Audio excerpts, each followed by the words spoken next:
Olá, sejam bem-vindos à nossa live de hoje. Fico muito feliz que já temos 17 pessoas que estavam à nossa espera. Esperamos, obviamente, agora que a live vai iniciar, que muitas mais venham fazer parte da nossa conversa. Comigo hoje eu tenho o Dr. Klaus Lustenberg, que está falando de Oeiras. Dê um oi para o pessoal, Sr. Klaus. Olá, boa noite a todos. Espero que possamos esclarecer muitas perguntas sem juridiquês hoje. Vamos esclarecer mais perguntas sobre como viver em Portugal, despesas, escola de crianças e etc. Esperamos que consigamos esclarecer a maioria das perguntas das pessoas que estejam ouvindo aí. Perfeito. E também tenho comigo hoje o Dr. Léo, que fala de Braga, o Dr. Leonardo da Almeida, né? Porque eu chamo de Léo, mas isso é vício meu. Na verdade, o Braga já virou sobrenome, tanto que eu chamo Léo Braga, Léo Braga. Leonardo da Almeida fala de Braga. Dá um oi pro pessoal, por favor. E aí, gente, uma boa noite a todos. Prazer estar com vocês aí. Maravilha. E vamos lá, vamos conversar sobre Portugal, vamos conversar sobre o que tem mudado nesses últimos 2 anos aí. Prazer estar com esses novos amigos, novos colegas. E chama de Léo Braga, Léo Santos, Leonardo, está tudo certo. Entre a gente, está valendo. É um prazer. Bem, de qualquer forma, não vamos enrolar mais. O que mais importa, o que as pessoas querem mesmo saber, eu tenho aqui algumas perguntas que nos foram encaminhadas durante esse período e, embora eu não expliquei, Dr. Klaus mora em Oeiras, Dr. Léo mora em Braga e estão aqui junto comigo para passar para vocês a visão que eles têm dos locais onde eles vivem, a percepção que eles têm como cidadãos brasileiros que vivem já há alguns anos em Portugal, sobre emprego, sobre moradia, sobre diversas questões que realmente deixam a gente um pouco apreensivo quando está aí do outro lado, quando está buscando informações e muitas vezes não tem. Então, a minha primeira pergunta, e isto vai já direto do Dr. Klaus, do local onde o senhor vive, de Oeiras, o que o senhor mais gosta? Bem, do local onde eu vivo, em Oeiras, o que eu mais gosto é a possibilidade de se integrar mais com a comunidade portuguesa. Mesmo estando no Distrito de Lisboa, próximo à Grande Lisboa como cidade, é uma região onde tem mais portugueses do que imigrantes. Isso faz com que a adaptação seja mais fácil, digamos assim, uma vez que você consegue ter um contato maior com a comunidade, ter um contato maior com a cultura deles. Por exemplo, você vai no mercado, você vira amigo do dono do mercado, o mercadinho pequeno, a mercearia. Você vai no talho, que é o açougue aí no Brasil, e você vira amigo do dono do talho. Então, assim, o que eu mais gosto realmente em Linda Velha, que fica no Conselho de Oeiras, é essa proximidade com a comunidade portuguesa e a tranquilidade também, em virtude de ser uma região mais pacata, digamos assim, justamente por termos menos fluxo de imigrantes. Se me permite uma breve pergunta, Oeiras não é muito longe de Lisboa. Nós nos vemos quase constantemente. Então, diga para quem está nos assistindo, qual que é a distância, quanto tempo mais ou menos o doutor leva para vir para Lisboa, como precisa vir? Como eu disse, Oeiras, na verdade, e Linda Velha, que fica no Conselho de Oeiras, fica no Distrito de Lisboa.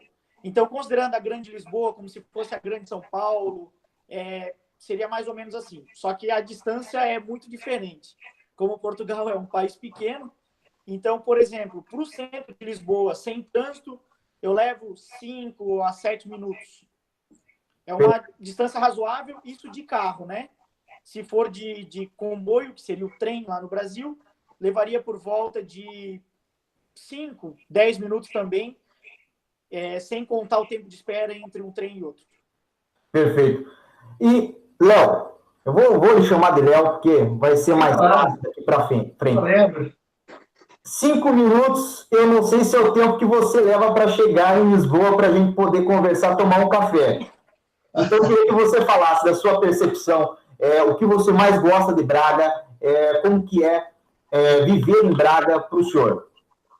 Olha, a vida em Braga, sobretudo, é muito pacata, é uma vida mais tranquila, tá? Obviamente, apesar de ser, assim, a terceira maior cidade de Portugal, depois de Lisboa, depois do Porto, é uma cidade que é bastante tranquila, muito limpa, e, assim, o que eu mais gosto aqui realmente é ter as coisas próximas. Então, assim, do meu escritório aqui para minha casa está em torno de 2 quilômetros. Aliás, tudo aqui, para mim, gira em torno dos 2 quilômetros. Menos o CEF é perto daqui.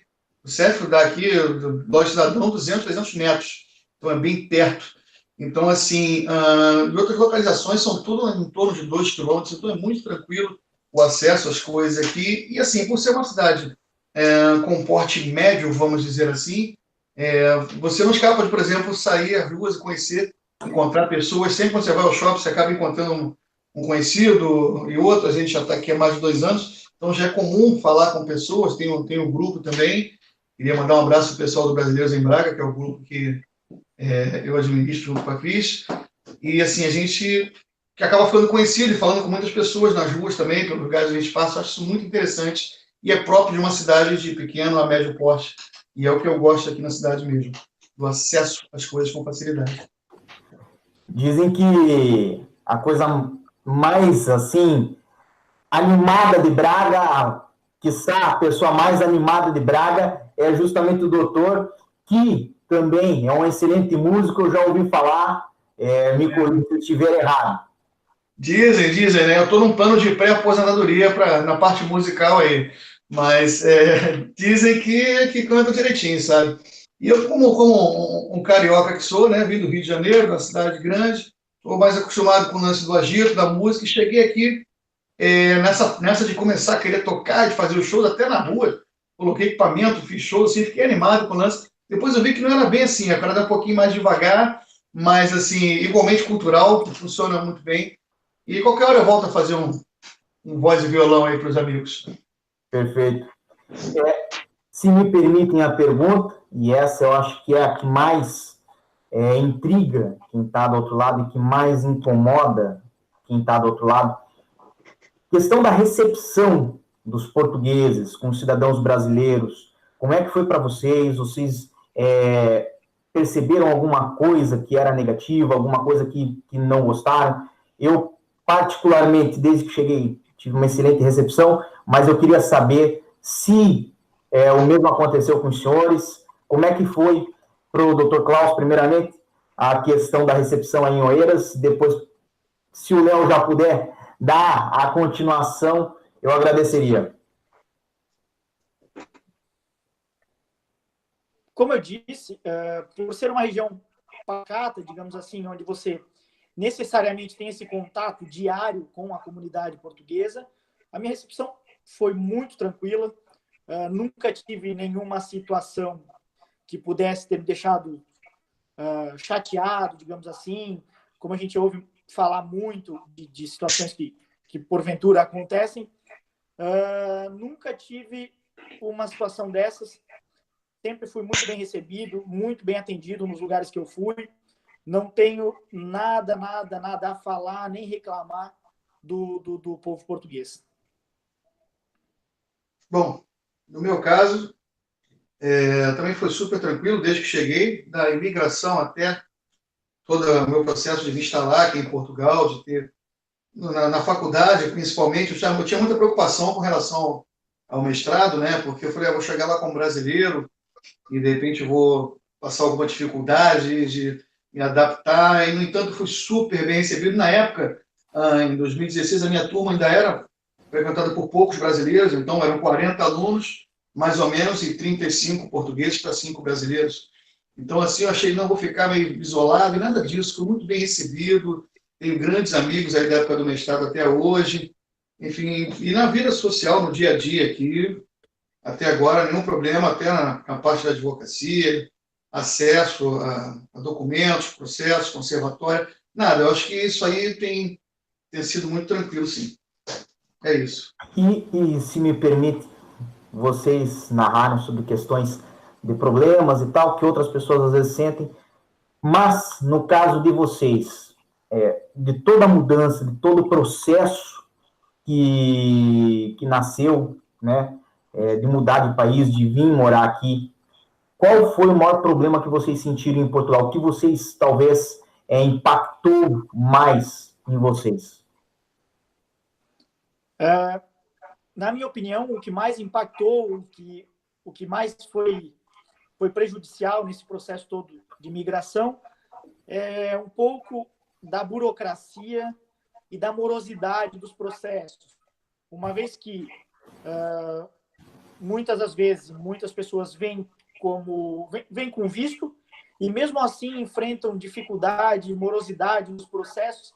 Então, assim, o que mais me impactou realmente, o que mais me prejudicou é essa burocracia, essa falta de interligação dos órgãos e a morosidade dos processos.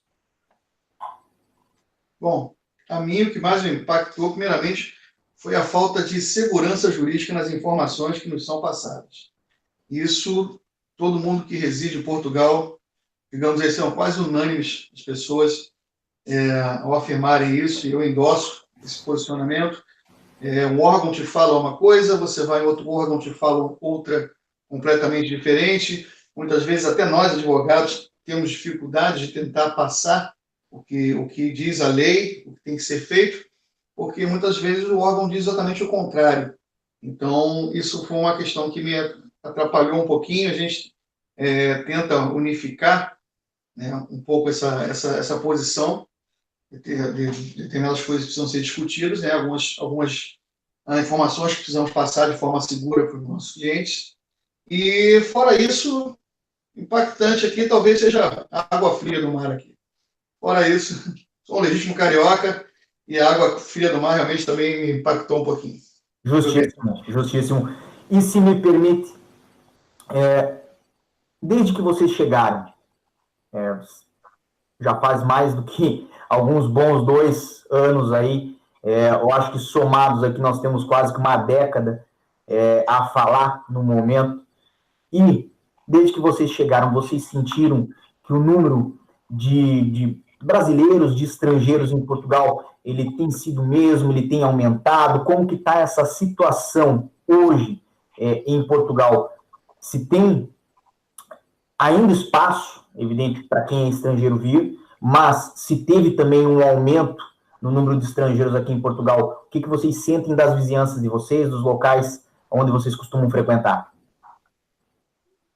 Sério, eu tive a oportunidade de participar nesse fim de semana de uma formação relacionada também com fluxos migratórios, onde foram passados alguns dados de associações que fazem um pouco desse controle do aumento de imigrantes, e lá tínhamos associações de imigrantes africanos, associações de imigrantes russos, ucranianos, e também associações de imigrantes brasileiros. O que eu pude perceber é que realmente o número de imigrantes aumentou e está aumentando gradativamente. Procura por segurança, por uma vida melhor, digamos assim, a grande maioria, a grande procura da grande maioria da população. E o principal é que dessas pessoas que migram, principalmente brasileiros, não há 40% que estão legais. Esse foi um dado que foi levantado na formação, foi um dado que foi passado por um levantamento que foi feito, e demonstra realmente que aumentou e que não houve, muitas das vezes, uma preocupação com essa legalização, às vezes pela morosidade, às vezes por falta de interesse mesmo. E é isso, tem aumentado sim o número. Se me permite até a interrupção, achei muito interessante esse dado que você trouxe dos 40%, de 40% não estar legal, correto? Isso. Nessa situação, no ano 2017, eram 421 mil estrangeiros regularizados aqui em Portugal. Então, nós podemos dizer aí que deve ter pelo menos um universo de uns 600 mil que hoje não tem seus documentos. É esse mais ou menos o levantamento que foi feito foi pela Caritas, a formação, Isso. não foi? Isso, mas a informação que foi passada não foi... A formação, sim, mas a informação que foi passada foi por uma associação que faz um pouco desse controle, e o número em si que nós tratamos é de brasileiros, porque a associação ela realmente cuidava de imigrantes brasileiros. Justo. Eu acho que os dados eram 85 mil brasileiros em 2017. Se for pegar Exato. isso aí para um universo de 60% que não está regular, nós temos mais uns 100 mil que não estão regulares. Mas, doutor Léo, a sua opinião, você tem sentido que tem aumentado o número de imigrantes em Portugal? Como é que você tem visto isso? Olha, sem dúvida, Sérgio, eu tenho aumentado bastante de 2016 para cá. A gente percebe isso não só pelas pessoas na rua, andando pelas ruas, verificando cada vez mais você ouve o pessoal falar o brasileiro, né? Então você percebe nitidamente que cada vez mais a quantidade de brasileiros aqui aumenta. E em outros pontos também, a gente tem a questão da... Nós trabalhamos com processos de visto, tudo, principalmente de estudantes. Você percebe que as universidades passaram a ter um pouco mais de critério na seriação dos estudantes, quando era um pouco mais fácil você fazer a inscrição e simplesmente mandar e ser aprovado, por exemplo, no mestrado. Hoje, você já entra numa fila um pouco maior, você já tem que esperar um pouco a tua nota para ser classificado e ser realmente seriado, ser colocado numa ordem de colocação que te torne apto a se inscrever e assim como pedir o seu visto. Então, eu percebi isso também, não só em locos, não só nas ruas, no dia a dia, como também nessa parte documental. Hoje ficou um pouco mais seleto, vamos dizer assim, e com algumas exigências a mais, e a gente sabe que tem acontecido isso. Então, é o que eu tenho a dizer. E se me permite, voltando às cidades, o arrendamento nessa situação, que é visível que Portugal virou destino turístico, virou moda, virou local preferido tanto dos europeus, muitos europeus começaram a se mudar para Portugal nos últimos anos, teve um crescimento nesse sentido também. Muitas pessoas, inclusive, tiraram seus imóveis do arrendamento habitual para fazer o alojamento local, para trabalhar com Airbnb, para trabalhar com esta questão do short rentals, do aluguel para um curto prazo. E isso fez também que o preço inflacionasse, subisse. Aqui em Lisboa não está sendo incomum você encontrar um apartamento T2, por exemplo, pelos seus 900, 950 euros. Às vezes você encontra um T1 a esse preço. Quando você encontra um T1 ainda em Lisboa a um valor de 600, 700 euros, você dizem tem um achado, né? E eu queria saber de vocês a realidade, tanto em Oeiras quanto em Braga. Se vocês conseguirem me contribuir com isso, eu acho que o pessoal ficaria muito feliz. O arrendamento como um todo, Célio, está alto, digamos, para Portugal todo. Na região de Oeiras, aqui, o arrendamento é caro, justamente pelo fato de estar muito próximo de Lisboa. Também tem facilidades de transporte público, como trem e ônibus. Então, o arrendamento é caro. Não tanto quanto Lisboa, até porque tem uma situação interessante para comentar em relação a isso. O dono do mercado aqui perto da minha casa, onde eu compro algumas coisas pequenas, quando necessárias, uma mercearia, ele é português e ele tem alguns prédios. Tem um prédio em Braga e tem um prédio em Lisboa, na Ajuda. E ele disse-me que ele tem um inquilino nesse prédio, é o último que falta sair para aumentar o preço, que vence o contrato em março. E esse inquilino pagava 250 euros num T0. Isso na Ajuda, que é um lugar até que tem muita procura por turistas. E ele está esperando esse inquilino sair para cobrar entre 800 e 900 euros no T0. Só para explicar, o T0 para a gente aqui é como se fosse a kitnet no Brasil. Sala, cozinha juntos, um quarto também em comum, um conjunto com a sala e cozinha. Então, os preços de arrendamentos estão bastante elevados. Gostaria de ouvir do Léo, que está lá para a região do Norte, também o que ele tem para falar para a gente, se é um pouquinho mais barato, ou se tá igual. Fato, Carlos. O que tem acontecido aqui também é nessa onda de imigração. Se Portugal se tornou um país aí querido, né, aos olhos dos brasileiros de uma hora para outra, Braga se tornou a queridinha. Então o pessoal começou a vir, não só porque não conseguia, uns porque não conseguiam ter o custo de vida de Lisboa, arcar com o custo de vida de Lisboa e áreas afetas ali, regiões igualmente caras para se viver, e outras porque gostaram da cidade, porque preferem uma cidade menor, e, enfim, por N motivo, a cidade de Braga realmente lotou, e o resultado disso não tem sido outro senão o aumento expressivo do valor dos arrendamentos. Só para título de exemplo, em 2016 você conseguia arrendar aqui com uma certa facilidade um apartamento, um T2, tá? Vamos dizer aqui, um T2, mobiliado, com tudo já direitinho, garagem, lareira, por em torno de 300 euros. Então, de 300, 350, com certa facilidade, nas imobiliárias mesmo, se já passava, hoje sabe-se o que é chegar na imobiliária e perguntar por arrendamento, né? Então, quer dizer, não adianta muita coisa. Então, nas grandes imobiliárias, você perguntava e tinha vaga, tinha mesmo imóveis disponíveis. Hoje, já nos dias de hoje, né, eu digo para vocês que um T2, um apartamento de 2 quartos, não sai por menos aí de 500, 550 na sorte. Procurando muito e, de repente, uma indicação de algum amigo que está saindo. E essa questão que o Klaus falou sobre os contratos, realmente interessante, porque eu tenho colegas que, na época, pagavam ainda 220, 230 euros num T3. Você vê que, eu imagino o senhorio ali, o dono do apartamento, como é que deve estar ali, né? Na porta, esperando quando é que esse cara vai sair para poder aumentar o meu arrendamento. Eu fico imaginando como é que está a situação. Ele vendo lá o colega dele, de repente, arrendando lá pelos seus 700 euros, ele levando 220. Mas isso ainda acontece. Ainda existem alguns contratos antigos aqui, um ou outro com essa situação, mas é muito raro e quem está não quer sair, não entrega mesmo. Então, eu acho que é um grande problema e se parece muito com a cidade onde eu morei também, que eu morei em Dublin, na Irlanda, e lá tem um mesmíssimo problema, lógico que muito pior. Lá paga-se em torno de 400, 450 para o apartamento? Não. Por um quarto? Não. Por um lugar, numa cama, dentro de um quarto. Então, 3, 4 pessoas, é comum vocês verem, cada um pagando aí em torno de 400 euros para ter um quartozinho, uma cama.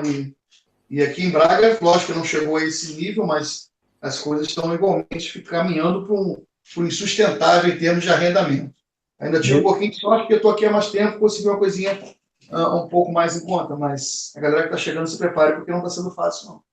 Desculpa pela brincadeira, mas aparentemente em Dublin é rico quem tem triliche, né?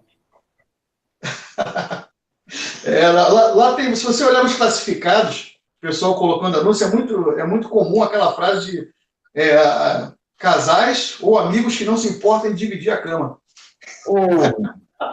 Amigo, me pode dividir a cama até com mulher, bicho. Também me incomoda se chegar pro lado assim, eu vou botar com um estranho. Os caras fazem esse tipo de anúncio e a pessoa vai. Eles arrendam mesmo lá um espaço na cama, para sobreviver, cara. E assim, é caro mesmo. Lá tem essa situação e já não é de hoje. Já é uma questão mais antiga. Isso é um ponto assim muito, muito relevante até porque costuma-se falar muito. Portugal tem um salário mínimo baixo. Eu achei muito interessante a observação do Klaus, que depois foi reafirmada pelo Leonardo, que antigamente os valores dos arrendamentos eram mais baixos. Os valores que eram pedidos e os contratos mais antigos, eles mantêm esses valores mais baixos. Então, nessa situação, é evidente que quem ganha um salário mínimo, e isso eu creio que vocês já viram replicando-se na internet, no Facebook, quase que diariamente, aquele cálculo onde a pessoa coloca o valor do aluguel, da moradia, o valor da luz, da água, da internet, do telefone, e no final ele bota, não dá para viver porque com 600 euros de salário é impossível você pagar todas essas contas. Mas essa pontuação do Leonardo sobre o espaço na cama, né, é muito comum aqui. Talvez não a questão de alugar uma cama, um espaço na cama, mas principalmente a questão de quem vem sozinho, de quem ganha um salário mínimo e está aqui a viver sozinho, alugar um quarto, enquanto muitas vezes, né, uma família, o marido e a esposa, dividem a conta e começam a bater as contas para fazer o mês valer, para fazer com que consigam pagar o arrendamento e as contas básicas. Qual é a impressão de vocês sobre essa questão? Doutores, antes de responder a pergunta do Célio, só queria fazer um adendo que talvez seja interessante, porque talvez algumas pessoas que estão lá no Brasil não tenham conhecimento sobre algumas nomenclaturas aqui que nós usamos. Como, por exemplo, nós falamos várias vezes T0, T2, T3. Então, só para fazer esse adendo, que T quer dizer tipologia para apartamentos. Então, quando nós falamos T0, T1, T2, os números são referentes à quantidade de quartos. Só esse adendo. E uma outra situação que eu achei interessante que o Sérgio falou foi sobre as contas, né? As pessoas começam a fazer conta ganhando o ordenado mínimo de 600 euros, que passou a ser agora em janeiro. E muitas vezes nós estamos habituados a ver na internet pessoas fazendo conta, dizendo, olha, consegue viver-se em Portugal com um ordenado mínimo, pago 20 euros de água, pago 30 euros de energia, pago 17 euros de internet e ainda me sobra dinheiro. Na verdade, a gente tem que ter um pouco de cuidado e filtrar um pouco do que está sendo passado nas redes sociais, principalmente na internet, porque, como nós falamos agora, os arrendamentos estão caros. Um quarto em Lisboa está custando 450 euros com as despesas incluídas. Despesas, a gente fala de internet, água e energia. Portanto, com 150 euros ganhando o ordenado mínimo, consegue pagar transporte, alimentação? É uma pergunta que eu gostava de deixar no ar para que as pessoas fizessem a sua reflexão nas suas casas. E agora, sobre o que o Célio falou, realmente, eu acho que se há possibilidade, se você está sozinho, ou se não tem outra forma e você precisa dividir um quarto, dividir um apartamento,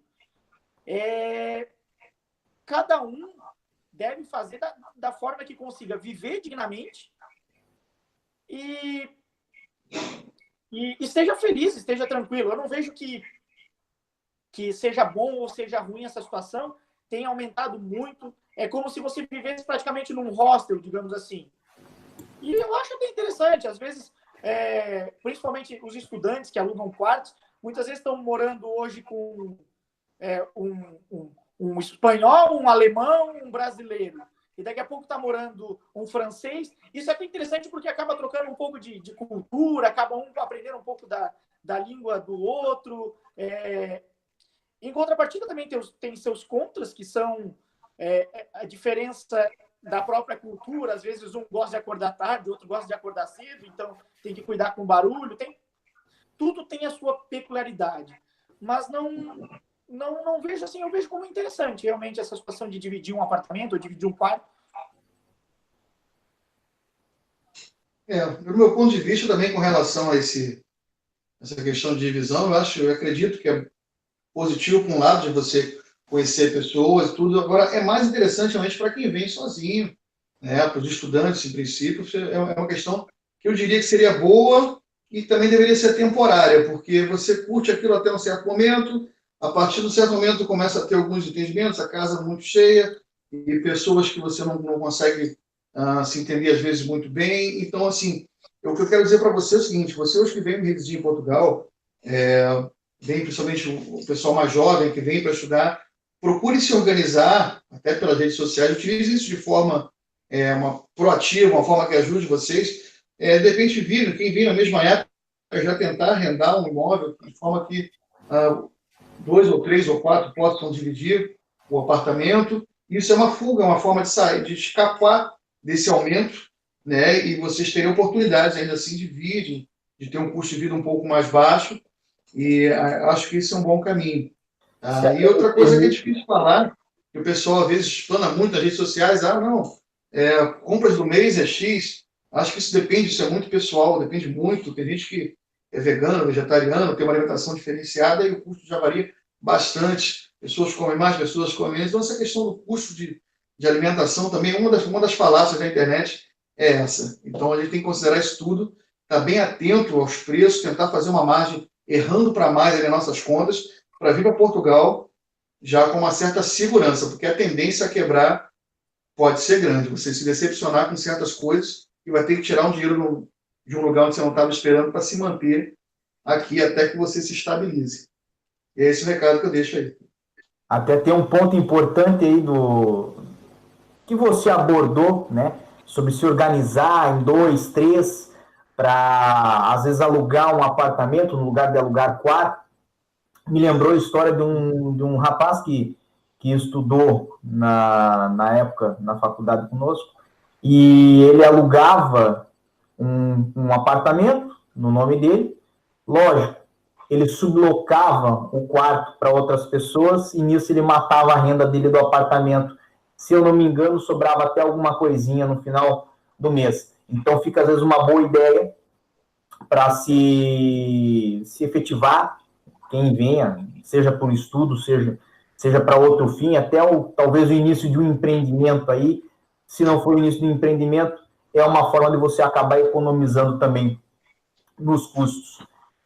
E agora eu tenho, evidentemente, um questionamento do qual eu não posso participar, eu realmente não vou saber como responder. O que eu tenho, vocês já conhecem, é uma cachorrinha desse tamanho, chamada Sirena, que gosta de roer as paredes da minha casa, gosta de roer a madeira do pé da mesa, da cadeira, gosta de roer a cama. Então, assim, eu tenho um pequeno destruidor em casa, mas eu queria saber, questão de escola para filhos, como é que isso funciona, quais são os custos. Eu imagino que é também o questionamento de muita gente que tem família, que tem filhos e está nos assistindo agora.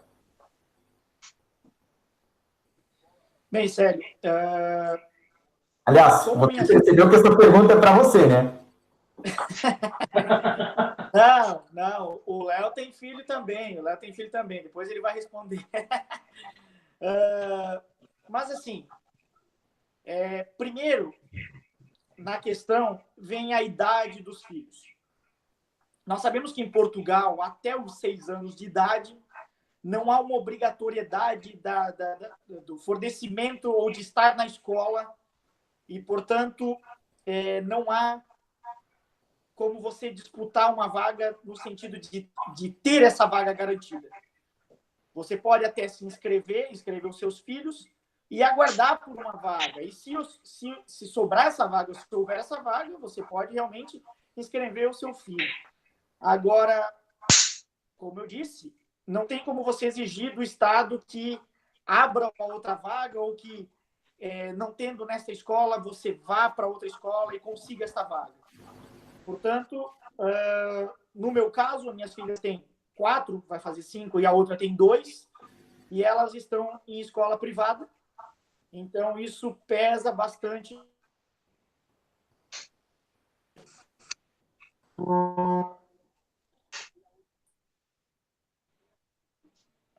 Da minha parte, era isso. Acho que o Dr. Léo pode contribuir mais.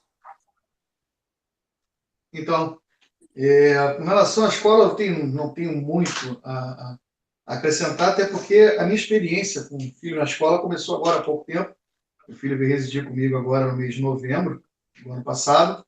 Então, a minha experiência ainda é bem pouca. Mas o que eu posso dizer é o seguinte: para quem traz os filhos na época das matrículas, na época que iniciam-se as aulas, que é o ano letivo, em torno de setembro, mais ou menos, o critério adotado pelas escolas, geralmente, pelo menos aqui em Braga, eu posso dizer, que é o critério de onde você está morando, é o critério regional, então eles vêm uma escola mais próxima e colocam a criança. Se você chega aqui em Portugal, fora dessa época do ano letivo, o que vai acontecer é óbvio que vai ter vaga para criança, vai ter o teu filho, o estudo aqui é uma coisa muito séria, mas assim, vai ser onde tiver vaga, eles não vão necessariamente colocar o teu filho perto da tua casa, Então, você, onde tiver vaga, o ideal é que você, pai e mãe, procure, por exemplo, umas 3 ou 4 escolas que você já tem uma ideia e tenha feito uma pesquisa que você goste, tá? Dê uma olhada nessas escolas e procure fazer a inscrição do seu filho de forma simultânea nessas escolas. Óbvio que a partir do momento que uma delas chamar, você avisa as outras que a vaga já conseguiu a vaga para o seu filho. Então, é uma dica, porque aconteceu comigo, meu filho veio fora da época do ano letivo e teve que se encaixar na escola e não durou uma semana até ele chegar e conseguir matriculá-lo e conseguir os livros, tudo direitinho, graças a Deus. E é um ensino, sim, de qualidade, de muita qualidade. A gente tem a opção do idioma.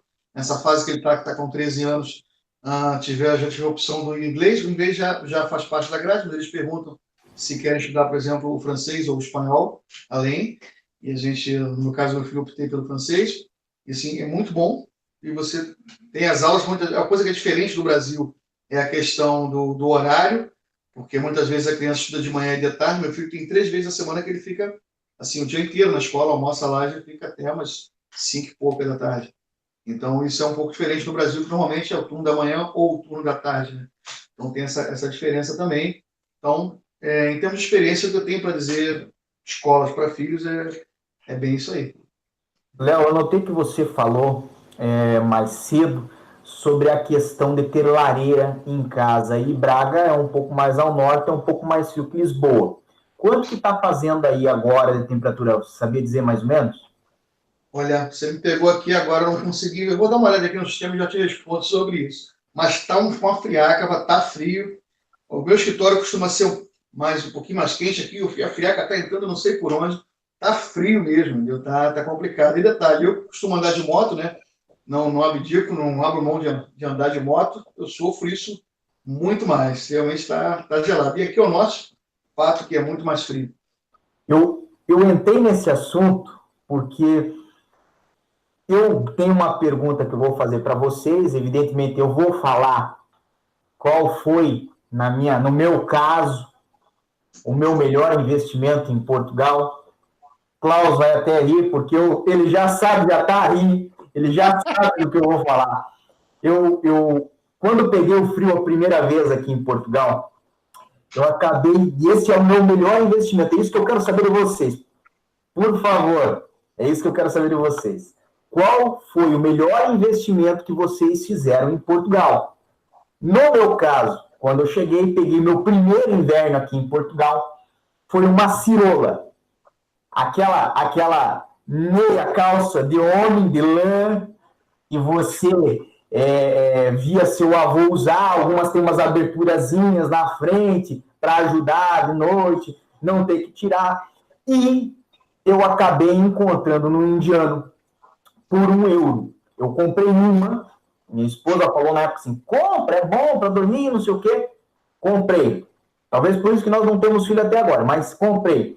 E nessa situação, voltei lá, comprei mais 3 ou 4. Inclusive, uma eu dei de presente para o Dr. Klaus, ele vai lembrar disso. E eu quero saber da parte de vocês, qual foi o melhor investimento que vocês fizeram em Portugal. O meu foi de €1. Eu quero saber o de vocês. Ai. É verdade, sério. Na verdade, você não me mandou de presente. Nós tínhamos ido almoçar com as esposas e estavam minhas 2 miúdas junto.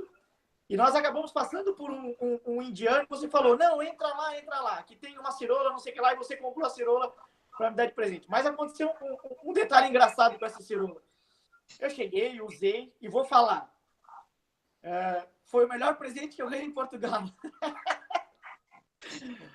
Usei a cirola por um dia e tal, aí meti para lavar a cirola e a máquina lava e seca.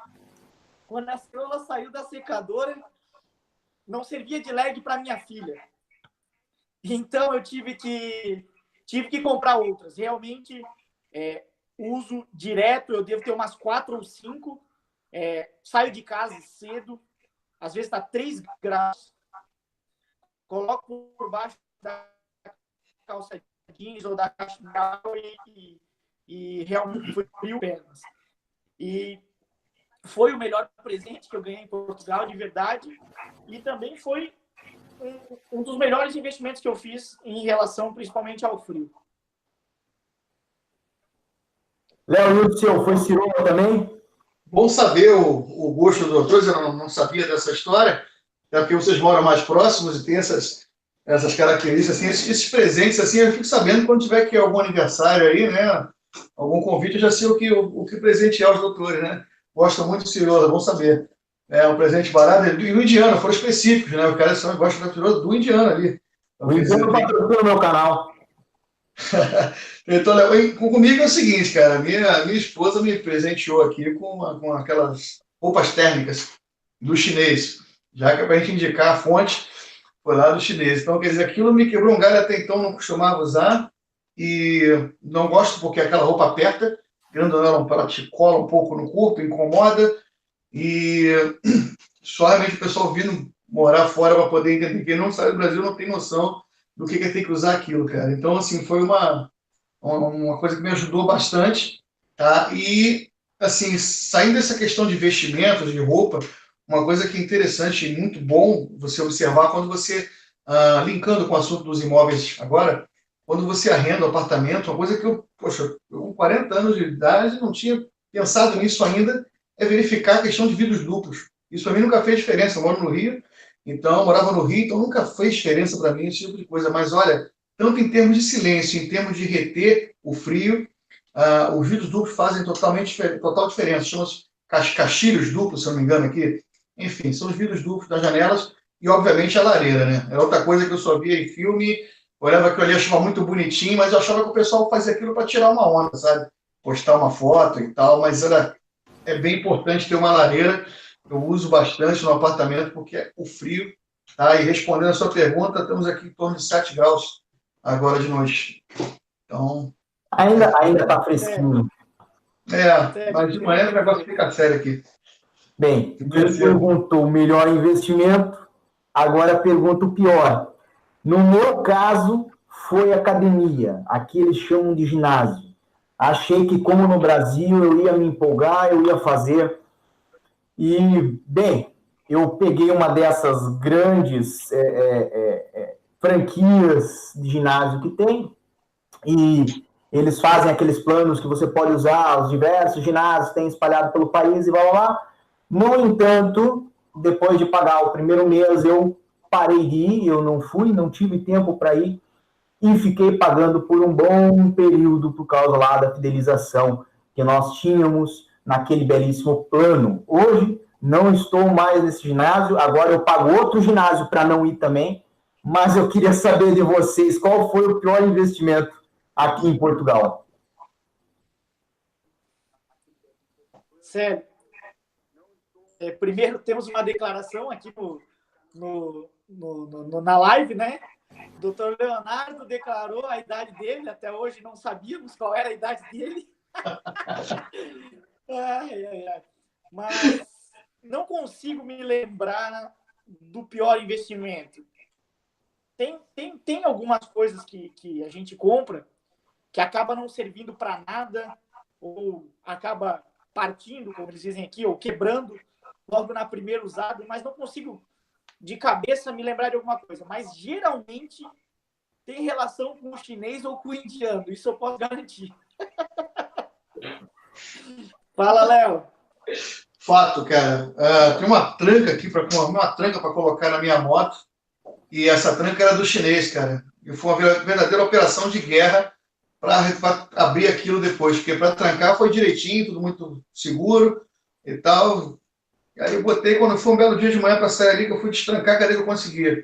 E o português, como é muito solícito, né, já estava ali em volta perguntando, aí já viu o cara da lojinha, daqui a pouco eu morou com uma maquita lá de serra, lá um negócio de cortar, o outro já ofereceu a ficha lá, a energia para ligar, enfim, ficou acho que uns 4 ou 5 em volta aí para poder fazer o corte, tudo por causa da tal tranca do chinês ali. E isso foi um dos nossos investimentos. Outra coisa que às vezes eu me arrependo, que nós sabemos que a gente compra, mas que vai perder dinheiro, é carro. E assim, eu sempre gostei mais de moto. Então aqui eu me sinto obrigado a comprar carro sazonalmente, quando vem essa época de frio, vai chegando outubro ali, eu já tenho que pensar em comprar carro. e aí eu compro qualquer coisa mesmo para poder atravessar o inverno ali e depois vender. Mas eu sempre me arrependo, sempre acho que estou fazendo com essa tranqueira aqui na garagem, tudo. Pô, esse negócio de carro, eu gosto mais de moto. E agora, talvez, eu já estava até conversando com o Cláudio desse, pegar um carrinho mais novo, ver se de repente eu me animo um pouco mais com isso. Mas volta e meia eu me arrependo de ter comprado o carro. Olho para ele assim, principalmente no verão, que aqui já não é de chover muito. Então eu saio de moto sempre, é muito mais prático, estaciono em qualquer lugar. Então o carro acaba olhando para ele como um certo mau investimento. Falou bem quando falou sobre carro, porque você me deu abertura para uma das perguntas que deixaram aqui para nós, já antecipadamente, referente a transportes.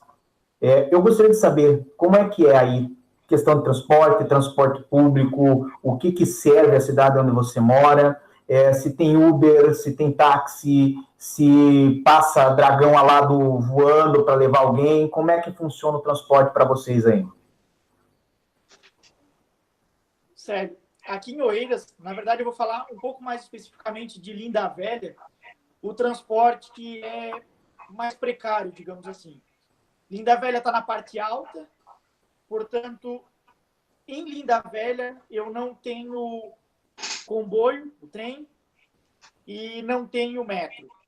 Em Linda Velha nós temos só o autocarro, que é o ônibus. É bem servido de autocarro para a região e para Lisboa e etc.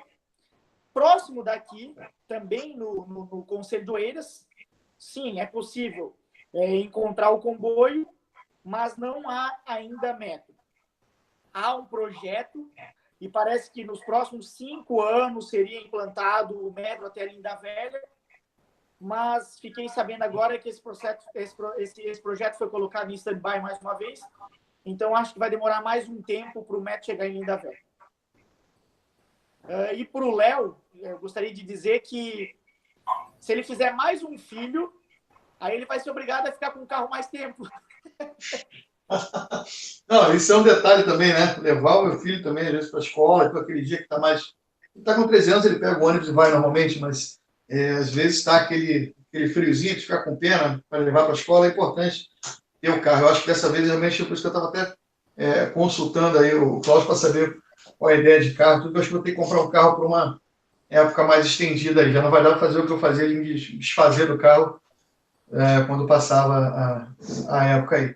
Mas falando sobre transporte, a questão aqui de Braga é o seguinte: tem o comboio, né, fazendo a tradução, o comboio é o trem, né, que liga Braga até o porto. Então você leva em torno aí de 1h20, 1h10, 1h20 para se deslocar. A passagem é em torno de 3 euros e alguma coisa, mas tem os pacotes mensais para quem trabalha. Isso é uma pergunta que me fazem bastante, se eu já puder ajudar respondendo aqui. Essa questão porque dá para morar em Braga e trabalhar no Porto? Dá. Se você aguentar 1h20 para ir, outra 1h20 para voltar, dentro do comboio, lá do trem, é contigo mesmo. Tá? Então dá para fazer. E além do trem, temos o autocarro, né, o ônibus, mas assim, é muito precário. Nesse ponto, eu não gosto do sistema de ônibus de autocarros aqui de Braga, eu acho eles muito falhos. Tem uma questão que depois de 7 da noite, alguma coisa assim, ou 9, já não funciona mais, finais de semana tem que esperar um tempo, é um caos. Apesar da cidade você se desloca com certa facilidade, se você for para um shopping um pouquinho mais distante, você já tem que ter um carro, porque o comboio já não funciona, o esquema de autocarro, de ônibus, ele é falho, não funciona muito bem. Poderiam sim ser mais modernos, poderiam sim funcionar com mais rotas e mais horários. Fica aqui realmente uma crítica ao serviço público de transporte relativo especificamente aos ônibus aqui em Braga. É isso. Célio, você perguntou também sobre os Ubers e acabei não respondendo, passou batido. Eu acho que em Portugal como um todo há serviço de Uber e não há nenhuma situação. Assim, não sei responder se tem algum lugar que não é servido de Uber, mas eu sei. Minha esposa, se ela ver essa live, meu Deus do céu, ela vai querer me matar. Mas escutem a história. Eu ganhei de presente de uma amiga uma estadia, há uns tempos atrás, num resort em Montargil. Montargil, quem não sabe, é uma vila que há uma represa aqui em Portugal. É um lugar, uma estância de férias, assim, bem conhecida dos portugueses. É um lugar muito bacana. Quem acompanhou meu Instagram viu as imagens do local. Realmente um lugar, assim, 5 estrelas. Muito bacana. Agradeço imensamente a viagem. Eu, como todo excelente sovina, mão de vaca, pão duro, resolvi que eu ia de ônibus e ia chegar lá e pegar um Uber. Então, respondendo a sua pergunta, Klaus, Montargil não tem Uber. E pior, quando eu liguei perguntando no hotel se tinha táxi, eu descobri que não tinha táxi. Eu fiz minha mulher andar com as malas por 15 minutos até chegar no hotel, tá? Então, essa é a minha contribuição. Sério. Mas, sério, dá para fazer um adendo em relação a isso, né? É uma oportunidade de trabalho para quem está procurando um trabalho. Com certeza, com certeza. Quem consegue abrir uma empresa e trabalhar com Uber, pode pensar em trabalhar com Uber na região de Montargil. Com certeza. Eu vou ser bem sincero, o lugar é muito bem frequentado, vai muita gente, um lugar muito bonito. Mas, infelizmente, quando eu cheguei lá, liguei ao hotel, falei assim, essa cidade não tem táxi. A miúda do hotel me falou assim, isso não é uma cidade, senhor, isso aqui é uma vila, tem 2.000 habitantes. Eu falei, opa! Por falar em Uber, né, chegou aqui em Braga tem talvez uns 3 meses, 5 meses, não sei, mas há pouquíssimo tempo chegou o Uber aqui também, não tinha, ele vinha até o porto, e talvez tenha suprido um pouco essa carência do pessoal com relação aos ônibus, né? Não tem jeito. Então, até bom de até emendar talvez nesse assunto, né? Não sei se o doutor concorda, mas a partir de já está falando sobre empregos e Uber e tudo, acho que é uma ideia falar sobre o mercado de trabalho, né? Seria bom falar sobre o que melhorou, o que piorou aqui ao longo desse tempo. Por favor, dê a introdução já no assunto, já que puxou.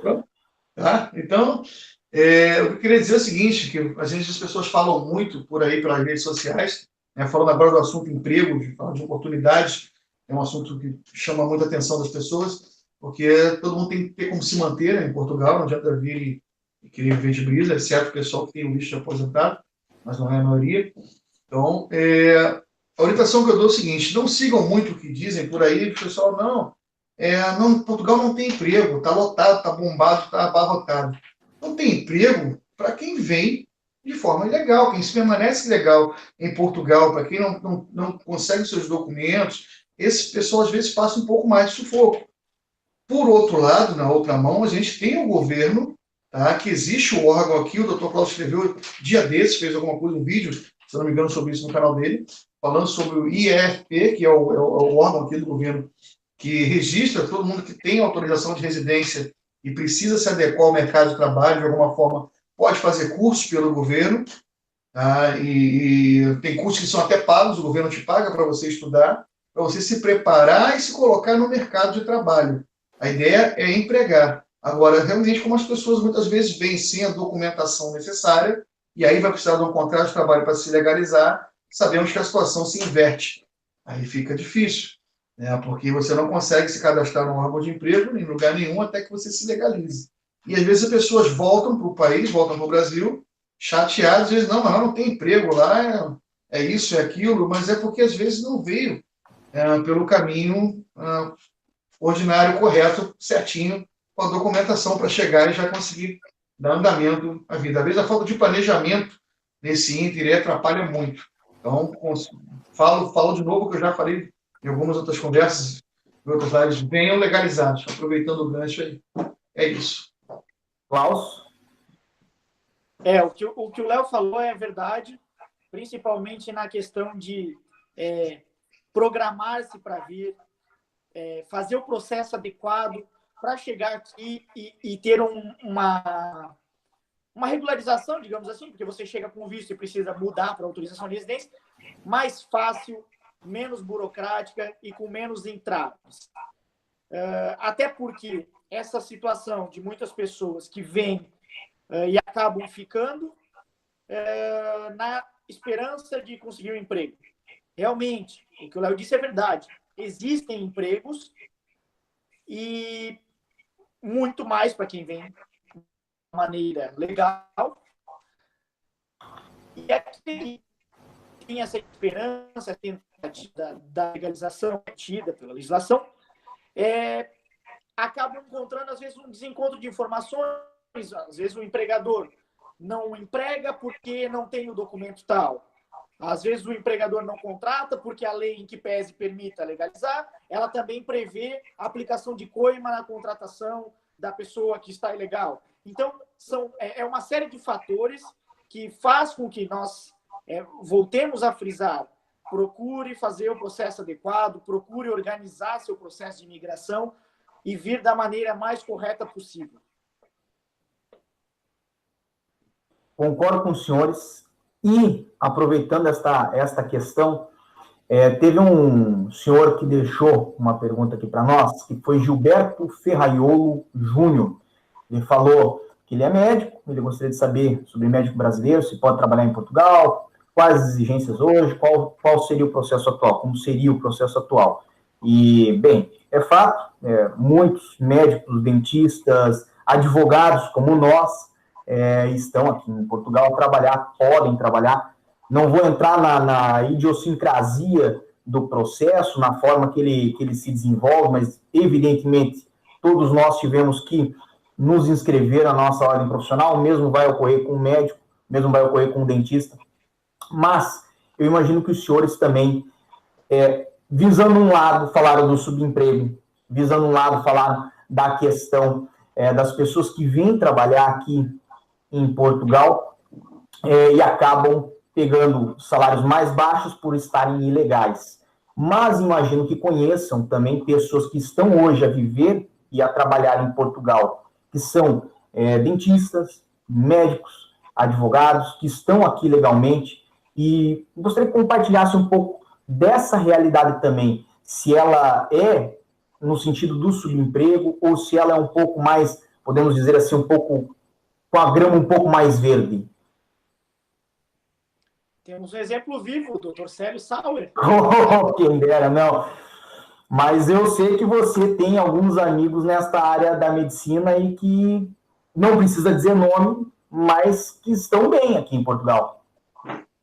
Sim, a área da medicina dentária, onde eu tenho um amigo, e dois amigos, na verdade, na área da medicina dentária, que é o dentista do Brasil, eles têm uma condição melhor. Com certeza, essas profissões que já no Brasil tem um rendimento maior, aqui também tem. Não é um rendimento como no Brasil, que às vezes você vê uma discrepância. Por exemplo, um médico ganhando 20 mil reais, enquanto a pessoa que trabalha como atendente de balcão ganha 1.000. Não é uma discrepância tão grande. E também tem que analisar duas situações. Se a pessoa trabalha com um contrato de trabalho para alguém, ou se a pessoa trabalha a prestação de serviço, com atividade aberta nas finanças, o famoso recibo verde. Então, essa situação tem que analisar também. Eu vejo que a receita de quem trabalha a recibos verdes é maior do que quem trabalha a contrato. Porém, a insegurança também é maior. Uma vez que você é prestador de serviço, assim como nós, eu, o Dr. Léo, o Dr. Célio, somos prestadores de serviço, não temos uma segurança aquela garantia do salário fixo. Já os portugueses, eles preferem essa segurança do contrato de trabalho. Conheço vários portugueses que trabalharam 20, 25 anos na mesma empresa. Alguns se aposentam na mesma empresa desde o primeiro contrato até a aposentadoria. Então, eles têm mais essa visão da segurança de um contrato de trabalho, da segurança daquela receita mensal, do que a insegurança da prestação de serviço. É verdade. E, assim, só acrescentando, em outros ramos também, eu vejo pessoas que estão indo bem aqui em Portugal, na área de psicologia também. Me parece que não é um processo muito difícil de se regulamentar, não sei, mas eu já vejo colegas brasileiros aqui, pessoas brasileiras trabalhando na área de psicologia, estão indo bem. E outra área muito boa também é para engenharia. O pessoal de engenharia, eu digo porque tenho um amigo na parte de engenharia elétrica, e tem bastante oportunidade. A forma de se inscrever no órgão é até mais simples do que a própria Ordem dos Advogados. Eu lembro que a carteira dele chegou antes dele inclusive, residir em Portugal, e não era nenhum processo de domiciliação, não era nada disso. Ele realmente fez uma inscrição lá e já recebeu a carteira de engenheiro, e já pôde chegar e exercer, e as facilidades de emprego se multiplicam, tanto para o contrato de trabalho, como se quiser fazer alguma coisa, montar uma atividade particular e uma empresa nesse sentido também vai ser bem-vindo, até porque o ramo da construção em si tende a crescer, e isso se linka, obviamente, ao crescimento de número de pessoas vindo para cá e o boom imobiliário. Então, nessa área, eu posso dizer, porque conheço pessoas na área de engenharia que realmente estão indo muito bem. E é isso. Sabe, um ponto que você falou da engenharia me lembrou muito o pessoal que trabalha com construção civil aqui em Portugal. Não é incomum eu vir e ter contato com pessoas que recém chegaram em Portugal e acabam conseguindo um trabalho nesta área, geralmente com a questão de pintura, de assentamento de piso, óbvio, cada um, né, com a sua especialidade, mas com salários assim de 900 euros para diante.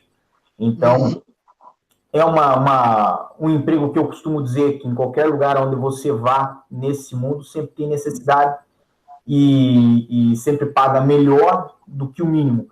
Mas há também, isso eu não posso negar, isso ocorre muito aqui em Lisboa, lugares para você trabalhar, como cafés, restaurantes, etc. e tal, onde ganha-se o ordenado mínimo e, eventualmente, quando deixam uma gorjeta, alguma coisa assim, você vai fazendo caixinha, quando o caixinha não é dividido ainda entre o restaurante. Verdade. É só uma questão, você falou também desses empregos, talvez, de natureza mais técnica. O pessoal da marcenaria também tem bastante oportunidade. O pessoal que lida com solda também tem uma boa chance de ser empregado aqui em Portugal. E eu aconselho o seguinte, o pessoal que está querendo saber realmente sobre emprego, se tem oportunidade, como é que estão as vagas, entra nos próximos classificados aqui, online, você aí do Brasil, entra, dá uma olhadinha, vê como é que está na tua área em termos de vagas. Vocês veem que tem bastante vagas, tem oportunidade. Isso só endossa aquilo que eu estou dizendo. A pessoa precisa estar com a documentação em dia para que seja logo contratada. É esse o ponto. Mas, assim, e para essas áreas específicas, como eu falei, por marceneiro, os caras sempre conseguem um lugar para trabalhar. O pessoal que lida com obras em si também é a mesma coisa. Então, tem oportunidade, sim. É isso que eu quero dizer, tem chance de emprego. Aqui você chega você descer a Avenida Liberdade, aqui você vai ver vagas. Algum lugar, se eu descer, com certeza, olhando aqui pelas lojas, vai aparecer alguma vaga de recepcionista, seja o que for, existe a possibilidade de emprego. E se está a vaga ali é porque ninguém ocupou. Entendeu? É porque alguém precisa estar legalizado para ocupar aquela vaga ali. É isso. Outra... Doutor Klaus, pode falar? Desculpa. É verdade isso que o Léo falou. Inclusive, eu estava estudando essa semana a legislação do Canadá e vendo umas situações de oportunidade, porque o Canadá também tem muitas portas abertas para a imigração e etc. Às vezes eu não fico só atinente à lei de Portugal, procuro me preparar em outras áreas, em outros países também, e eu verifiquei que o Canadá, nesta área da marcenaria, tem buscado pessoas. Só que a diferença é que eles procuram pessoas que tenham certificados na área, especialização na área. E muitas vezes o que a gente vê no Brasil, a pessoa é boa na marcenaria, trabalha com marcenaria, etc., mas ela nunca fez um curso, aprendeu na prática, não tem uma certificação, não tem uma especialização. Isso é importante também. E isso vai refletir, seja em qualquer lugar que você for, vai refletir no teu salário.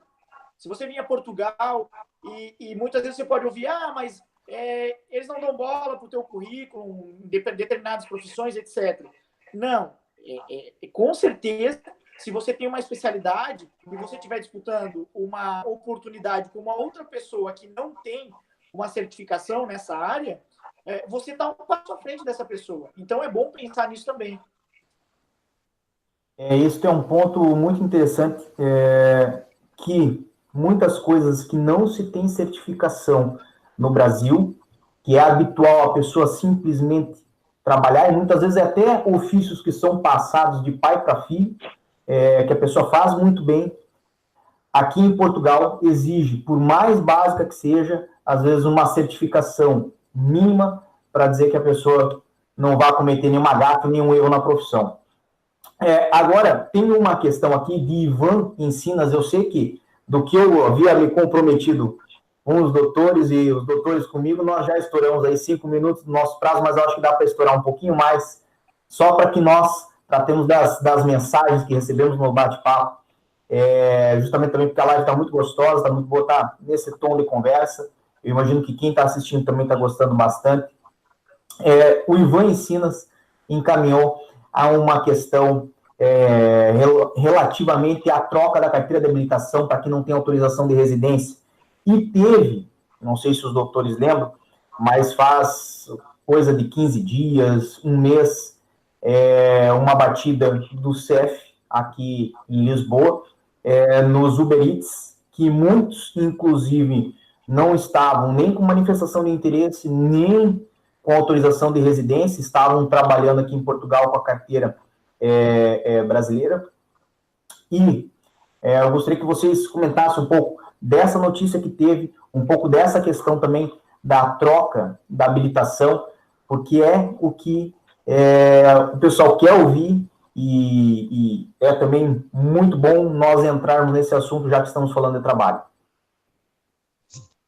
Eu tenho duas situações para falar sobre isso, Célio. Eu escrevi um artigo para o portal Vida Portugal sobre a troca da CNH pela Carta de Condução Portuguesa. Só vou lhe interromper então um pouquinho, depois me passa o link desse artigo, que eu vou colocar aqui na descrição. Quem está assistindo agora, gente, volta depois que esse vídeo vai ficar disponível para vocês. Quem não pegou do começo, pode voltar, vai pegar desde o início, perfeito? Mas aqui na descrição vai estar esse artigo do Dr. Klaus, juntamente também com o Instagram, com as mídias sociais em geral, tanto do Klaus quanto do Léo, tá ok? Perfeito, Sérgio. Então, assim, relacionada à situação dos Uber Eats, como nós vimos a notícia, para fazer a troca da carteira de habilitação brasileira para a carta de condução portuguesa, é necessário a autorização de residência. Na verdade, é um documento necessário para fazer. E eu tenho visto algumas pessoas comentando nas redes sociais, e a segunda situação que eu queria falar, é que tem conseguido, em alguns IMTT, trocar a carta, fazer a conversão da carta de condução apenas com a manifestação de interesse. Bem, se conseguem, no meu ponto de vista, quem está a fazer o procedimento incorreto. Não sei qual é o IMTT, só sei que algumas pessoas falaram sobre isso. Eu sei, foi Beja.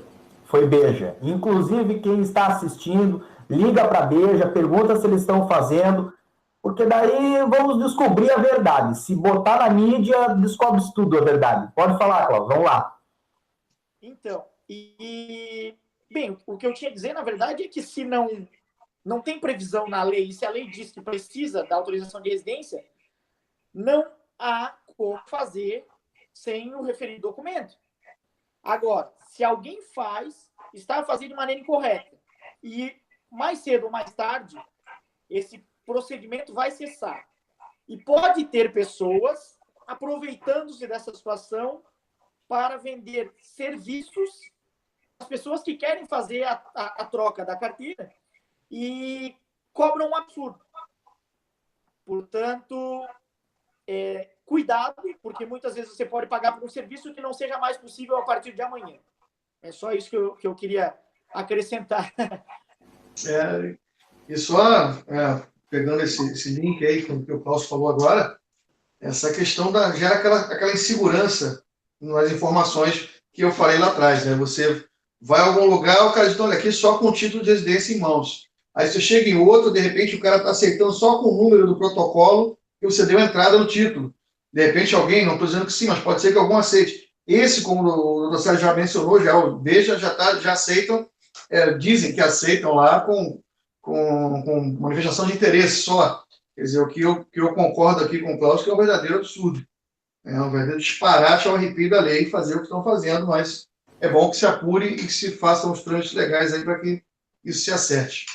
Já para avisar, eu não sei se faz ou não faz. Eu também vi essa publicação, eu marquei bem que era Beja, porque eu fiquei com isso na minha cabeça, falei assim, eu vou ligar para lá para saber se estão fazendo mesmo, mas a gente solta o vento assim também, porque daí a notícia se espalha e vai que tem mais gente que liga, pode ser que resolva o problema de todo mundo, pode ser que alguém que está lá trabalhando leva um puxão de orelha, a gente não sabe. Pode falar. Não, só sendo um pouquinho chato nesse ponto, né? O que acontece? O cara vê lá do Brasil que tem as vagas, não, agora chegou o Uber Eats, tá bombando, tem trabalho pra caramba, agora eu vou chegar lá, vou montar na moto e vou trabalhar. Fique sabendo que a sua carteira brasileira, ela só é válida em Portugal por 185 dias. E você só pode utilizá-la, obviamente, para fins de turismo, porque você não tem autorização para trabalhar em Portugal. Então, veja que uma coisa se liga à outra. Você precisa estar legalizado para trabalhar, você tem que ter a carteira, a carta portuguesa, que você tem que trocar. Não é só um direito seu, é um dever você trocar a carta. Você não pode conduzir mais em Portugal a partir dos 195 dias, como eu mencionei. Então, quer dizer, fica muito fácil para a fiscalização pegar o camarada que veio na aventura e chegou ali em sua carteira. O cara mostra a carteira brasileira, pronto, amigo, você está em trâmite, você não tirou, você não tem título de residência. Se você tivesse, você tinha trocado pela carta portuguesa. Então, já fica fácil puxar esse fio da meada aí. Então, não venham iludidos com isso. E outra coisa também que a gente pode lembrar nesse assunto, nessa questão, é que isso acarreta em multa também. Se você hoje está em Portugal com a carta brasileira, deu 185 dias, e você não tem a carta portuguesa, não fez a conversão, se for parado numa blitz, lógico, vai ter o caso, e isso é muito comum, onde o policial passa a mão na sua cabeça e fala, não, finge que eu não vi e segue. Eu já ouvi relatos de pessoas que foram paradas pelo policial, estavam dirigindo após o prazo dos 185 dias, e o policial fingiu que não viu. Agora, também já vi casos, já ouvi relatos também, e já vi processos de pessoas que estavam a dirigir após os 185 dias, foram parados pela polícia, foram multados por estar a dirigir sem habilitação, porque é assim que é considerado aqui, a sua habilitação brasileira, ela vale por 185 dias, mas após esse período, você é considerado a estar dirigindo sem habilitação, isso sem contar outras multas. Vi, assim, nessas situações, pessoas desesperadas para ver se tinha algum remédio jurídico, alguma coisa que pudesse ser feita. E sinceramente, não há. Eu vi uma situação no dia 1º de janeiro, pós-Réveillon, em que uma pessoa foi parada, indo trabalhar, numa grande operação que teve na autoestrada, e ele havia bebido um copo de uísque durante a noite, antes de trabalhar, antes de dormir, inclusive. Mas ainda estava no sangue. Quando ele foi parado, o policial resolveu mandá-lo soprar o balão. Aqui eles falam que é o bafômetro. Soprou o balão, acusou que tinha o consumo, porém não acusou a quantidade. Depois ele tem que fazer um outro procedimento para saber a quantidade. Perfeito. A quantidade não levava a tribunal, não era elevada, era a mínima.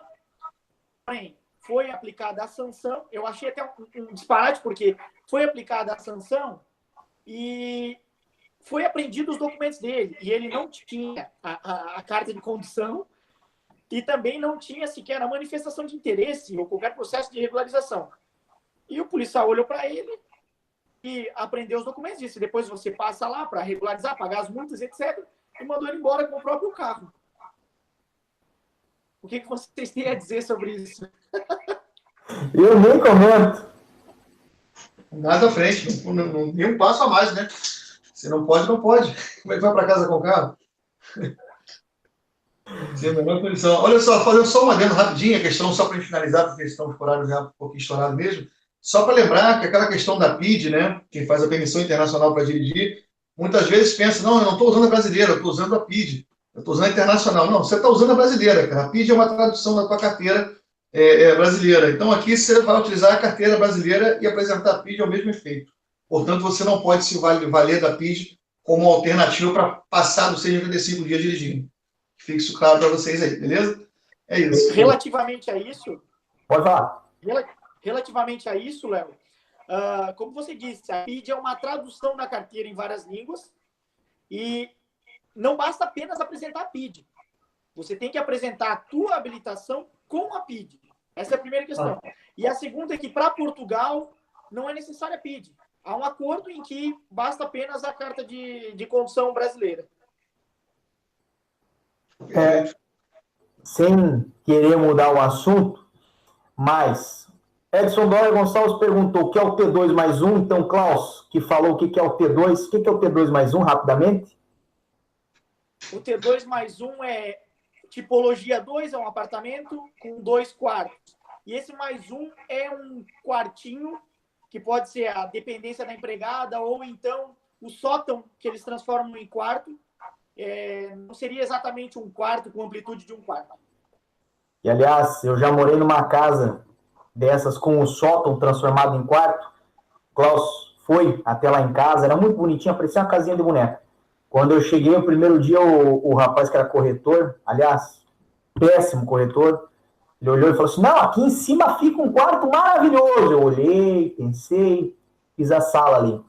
Graças a Deus, porque o sol batia o dia inteiro no verão, aquilo ficava para mais de 50 graus. No inverno, ficava um frio, ou era assim, era 8 ou 80, então você tinha 0 graus no ambiente, ou você tinha 50. Então, assim, nós não aguentávamos ficar ali. Era raro, só certos momentos do dia, quando arrefecia um pouco, aí as coisas ficavam melhores. Ainda bem que não botei meu quarto ali. E passando adiante, Cristina Martins falou sobre os filhos de imigrantes nascidos em Portugal.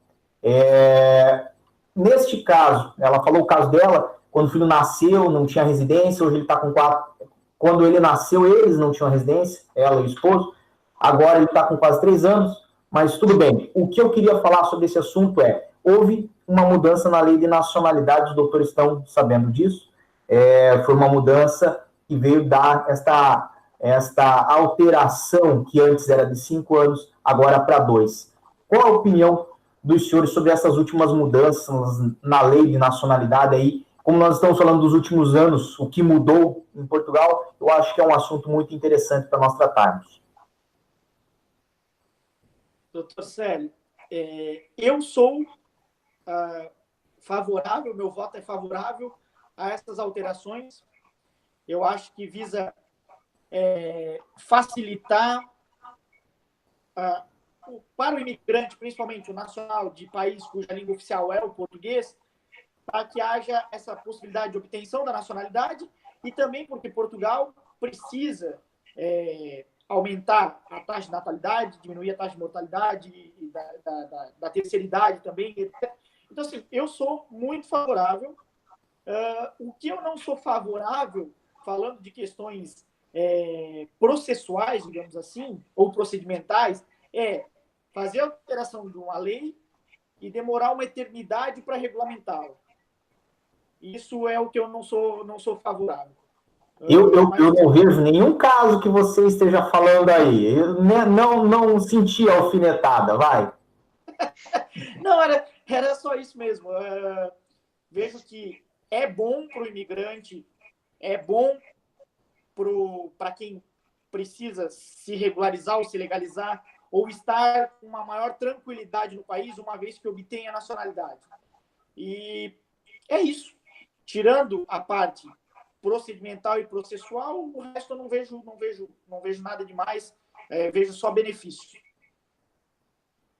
E é isso. O meu ponto de vista também é favorável com relação a isso. Eu acho que realmente tem que fomentar a questão da legalização de quem já está aqui, porque, sabe, são pessoas honestas, são trabalhadores, estão aqui dando duro, sim, contribuindo para o país, e eu acho que é interessante que se faça o processo de legalização de todos e que se abram cada vez mais as portas, de forma que as pessoas tenham meios para se legalizar. E um ponto interessante sobre essa alteração na lei é a questão da legalização do pai através do filho, né? Ele pode ter o filho depois, ficou ilegal aquele tempo, mas ele teve um filho em Portugal, o filho já vai nascer português, originário ali, e depois o pai se legaliza pelo filho. A questão inversa, né? Que geralmente é o contrário, temos que a cidadania é passada do pai para o filho, não o contrário, e é um ponto bem interessante dessa mudança da lei, que eu gostaria só de frisar aqui, e, como eu disse, eu sou totalmente a favor que prossiga, que se diminuam as barreiras, que se diminuam os muros e que a gente consiga realmente ter na prática essa proximidade. E na prática, obviamente, passa pelo aquilo que o doutor Cláudio falou, que é o processo ser célere. Cria uma lei, mas o processo também tem que andar rápido para que se implementem esses direitos na prática o quanto antes, porque isso é fazer justiça, né? E o Barbosa dizia que justiça tardia não é justiça. É isso. Perfeito. Pois bem, agora para finalizar, até porque já passamos 20 minutos do nosso tempo, eu quero que vocês deixem um breve recado, falem também tanto do vosso Instagram quanto dos vossos canais, como que é possível encontrá-los na internet e passem uma mensagem do que vocês acham que o futuro reserva para Portugal, para o povo português e para o povo brasileiro que está a viver aqui em Portugal. Sério, achei interessante essa pergunta ou essa mensagem final, porque eu estava falando sobre isso hoje com uma pessoa, sobre o futuro de Portugal. Portugal, em toda a União Europeia, é o país que tem a maior flexibilidade nas leis de imigração, a maior facilidade para a legalização, a maior facilidade para a obtenção da nacionalidade, e etc. E eu até falei para essa pessoa que eu concordo com isso e acho que Portugal está um passo à frente de todos os outros países. Para mim, em 5 anos, Portugal vai voltar a ser uma potência e vai estar mais à frente de todos esses países. Porém, o que eu falei para essa mesma pessoa é que eu concordo com tudo isso, mas que isso seja feito de uma maneira mais controlada, de uma maneira em que possa definir realmente se a pessoa que está vindo, o imigrante, ele vem com a intenção de somar, vem com a intenção de contribuir com o país, de levar o país realmente para esse crescimento. Então, assim, muitas vezes as pessoas criticam o controle de fronteiras, mas eles estão ali realmente para fazer isso, para fazer esse equilíbrio.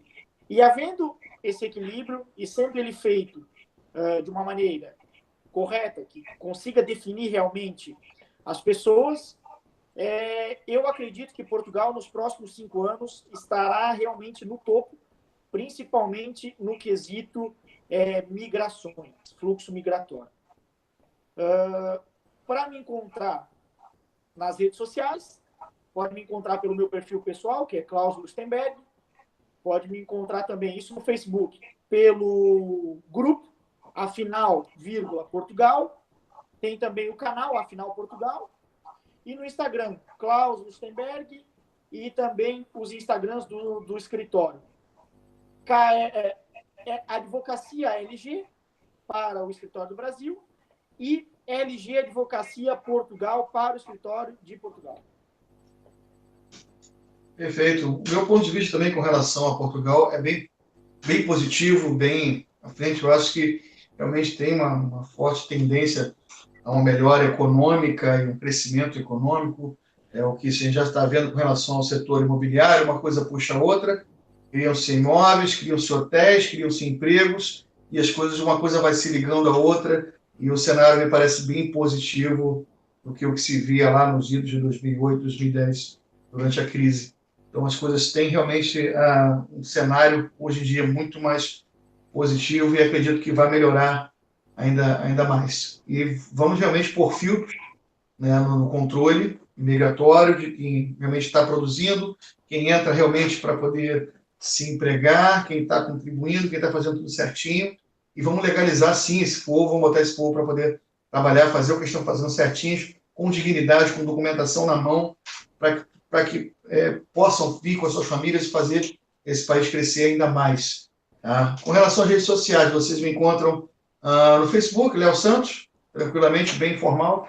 Vocês me acham lá no Instagram pelo leonardodealmeida.adv, leonardodealmeida.adv. O meu e-mail é o advocacia@portugalnareal.com. O site é www.portugalnareal.com, tá bem? E em breve, o canal também no YouTube, que vai ser o Portugal na Real. Já estamos em fase de preparação dos primeiros pilotos ali. Daqui a pouquinho vai entrar no ar também no YouTube, nosso canal. Os doutores já têm, acho que eu fiquei com ciúme, vou fazer um também. Com inveja, sei lá o que, me bateu uma coisa, vou fazer um também. E vou começar a falar também, e é isso aí. Tá? Foi um prazer participar. Obrigado. Bem, de qualquer forma, eu vou deixar na descrição o contato deles, vou deixar na descrição esses canais que eles falaram. Eu vou deixar a minha mensagem, a minha visão, porque não posso deixar de complementar e até de embarcar na mesma visão que os doutores têm, de que Portugal é um lugar que, na minha concepção, imagino que eles concordam comigo, premia quem quer formar raízes aqui. Quem pensa em vir para Portugal como uma simples passadinha, como um entreposto para entrar na Europa, pode ser que não se adapte, pode ser que não goste de Portugal, pode ser que desista, inclusive antes, muito mesmo de começar. Mas quem quer vir para Portugal, adotar aqui como sua terra, adotar aqui como um local que escolheu, que elegeu para viver, independente de ser em Lisboa, independente de ser em Oeiras, independente de ser em Braga, de norte a sul, eu acho que os doutores têm a mesma opinião que eu, que é um lugar maravilhoso, é um lugar acolhedor, é um lugar onde você vai se sentir em casa no que há de melhor e fora de casa no que há de mais plural, no que há de mais diverso, no que há de mais, talvez, impressionante dessa terra, onde você escuta outras pessoas falarem a sua língua, mas, ao mesmo tempo, você tem uma proximidade tão grande com o resto da Europa que o seu filho, como falou o doutor Leonardo, pode estar estudando francês no colégio. Então, agradeço a todo mundo que nos acompanhou nessa live. Eu sei que não foi possível responder todas as perguntas que vieram para nós via chat. Nós vamos nos concentrar para, na próxima live, reunir essas perguntas e responder, até porque já teve gente pedindo para que nós fizéssemos outra, e eu acredito que, da parte dos doutores, a abertura é muito possível, nós podemos organizar um novo tema. O doutor Léo já estava sinalizando positivo ali. Vamos lá. Chacoalhando a cabeça, então, perfeito. Eu acredito que, na próxima live, nós vamos tratar dos outros temas que não tivemos tempo para tratar aqui, e desejo a todos, realmente, que nos assistiram, muita força e boa sorte, e acessem diariodacidadania.com para mais informações sobre vida em Portugal, sobre custo de vida, sobre diversos temas de Portugal. Uma boa noite para os senhores.